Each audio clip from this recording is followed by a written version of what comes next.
पाठ 14 चतुर चरवाहा। यह बुल्गारिया की लोक कथा है। इसमें मनुआ नाम का एक लड़का अपनी बुद्धि के बल पर घुड़सवार को एक चतुर जवाब देता है। मनुआ ने किस सवाल का क्या जवाब दिया, कहानी में खोजो।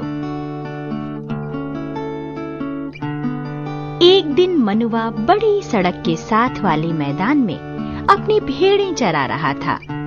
उसकी भेड़ें खिली धूप में आराम से धीरे धीरे घास चर रही थीं।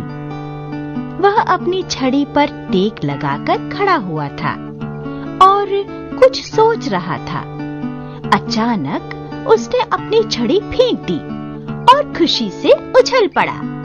उसने छड़ी के पास ही अपनी फर की टोपी भी जमीन पर फेंक दी और फिर ऊंची आवाज में चिल्लाकर बोला, मैंने पहेली बूझ ली, मैंने पहेली बूझ ली। ठीक उसी समय एक नौजवान घुड़सवार सड़क पर जाते हुए दिखाई दिया। उसका घोड़ा फर की टोपी देखकर डर गया और डर के मारे अपने पिछले दोनों पैरों पर खड़ा हो गया।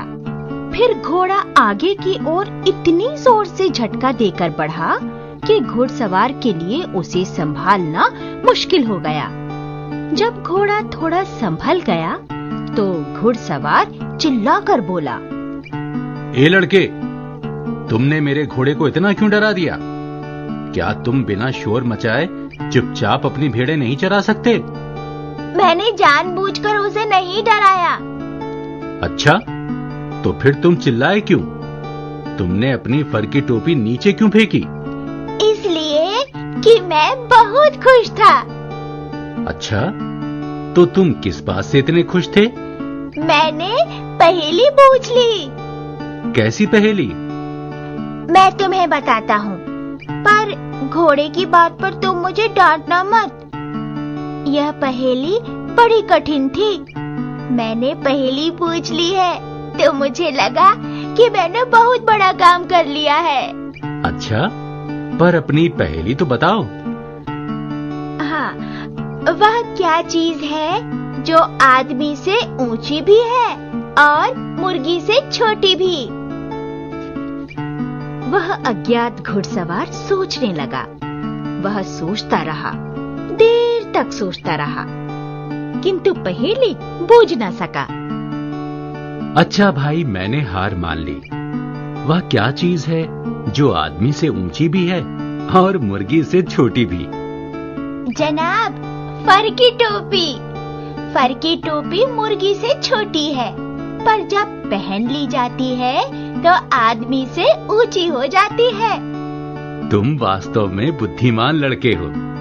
अच्छा, अब मेरी बात सुनो। कल इसी समय इसी रास्ते से मैं घर जाऊंगा। तुम यहाँ मेरा इंतजार करना। अपनी भेड़ों में से सबसे अच्छी भेड़ मेरे लिए चुनकर रखना। इसके लिए मैं तुम्हारे पिता को जितना भी पैसा मांगेंगे दे दूंगा।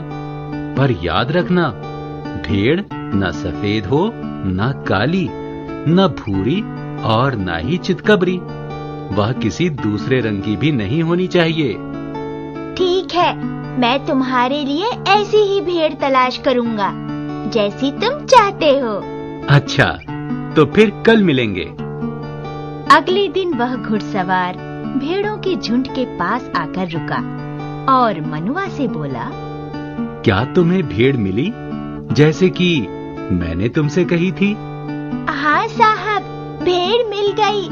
जैसी आप चाहते थे बिल्कुल वैसी ही। मैंने उसे बाड़े में बंद करके रखा हुआ है। आप अपना आदमी उसे लेने के लिए भेज सकते हैं, पर आदमी सोमवार को न आए, न मंगलवार को, न बुधवार को, न बृहस्पतिवार को, न ही शुक्रवार, शनिवार या रविवार को। वह किसी और दिन आ सकता है। आप जो भी पैसे ठीक समझे, जो भी आपका मन करे, मुझे दे सकते हैं। घुड़सवार हंसने लगा।